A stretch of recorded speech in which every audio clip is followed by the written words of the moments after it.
बहुत कष्ट उठाया है।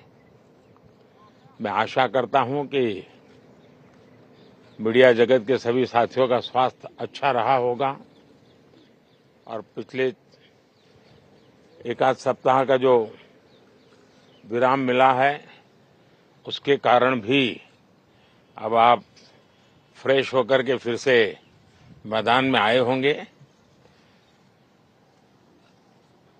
तो 18वीं लोकसभा, और वैसे भी हमारे यहाँ व्यक्ति के जीवन में 18वीं इसका बड़ा महत्व होता है। एक नए कालखंड में प्रवेश करता है टीनेज समाप्त करके। ये 18वीं लोकसभा एक प्रकार से नई युवा ऊर्जा और कुछ कर गुजरने के इरादे वाली ये लोकसभा है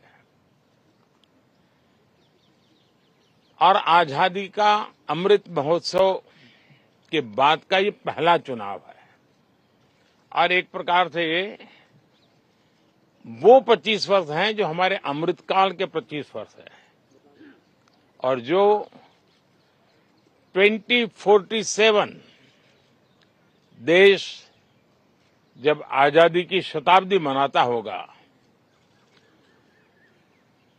एक प्रकार से उन सपनों को साकार करने का एक बहुत महत्वपूर्ण पड़ाव ये 18वीं लोकसभा है। साथियों, एनडीए सरकार को तीसरी बार देश की सेवा करने का देशवासियों ने आदेश दिया है, अवसर दिया है। मैं देशवासियों का फिर से एक बार ये अवसर देने के लिए हृदय से आभार व्यक्त करता हूं और मैं देशवासियों को विश्वास देता हूं कि पिछले 2 टर्म में जिस गति से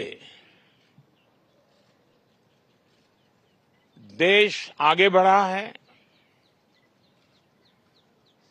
समाज के हर क्षेत्र में परिवर्तन साफ साफ नजर आ रहा है।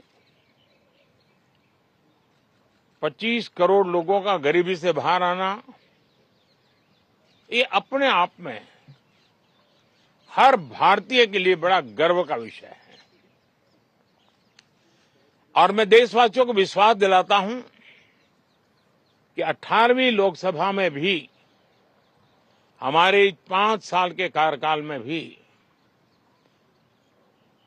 हम उसी गति के साथ उतने ही समर्पण भाव से देश की आशा आकांक्षाओं को पूर्ण करने में कोई कमी नहीं रखेंगे। आज सुबह एनडीए की मीटिंग हुई थी। एनडीए के सभी साथियों ने मुझे फिर से एक बार इस दायित्व के लिए पसंद किया है और सभी एनडीए के साथियों ने राष्ट्रपति जी को इसकी जानकारी दी और राष्ट्रपति जी ने मुझे अभी बुलाया था और मुझे प्रधानमंत्री डेजिग्नेटेड के रूप में काम करने एक नियुक्ति दी है और मुझे शपथ समारोह के लिए और मंत्रिपरिषद के सदस्यों के सूची के लिए उन्होंने सूचित किया है। मोटे तौर पर मैंने राष्ट्रपति जी को कहा है कि हमें 9 तारीख शाम को सुविधा रहेगी। अब बाकी डिटेल तो राष्ट्रपति भवन वर्कआउट करेगा और हम तब तक मंत्रिपरिषद की सूची राष्ट्रपति जी को सुपुर्द करेंगे। उसके बाद शपथ समारोह होगा। साथियों, सरकार एनडीए की एक प्रकार से एनडीए 1, एनडीए 2 और एनडीए 3 ये एक निरंतरता है और हमारे संकल्पों को लेकर के, सुशासन के प्रति हमारी प्रतिबद्धता को लेकर के और देश के सामान्य जन के सपनों को पूरा करने के प्रयास के रूप में इस निरंतरता को हम और अधिक ऊर्जा के साथ और अधिक व्यापक विजन के साथ आगे बढ़ाएंगे और समय सीमा में लक्ष्यों को प्राप्त करने का हमारा प्रयास रहेगा।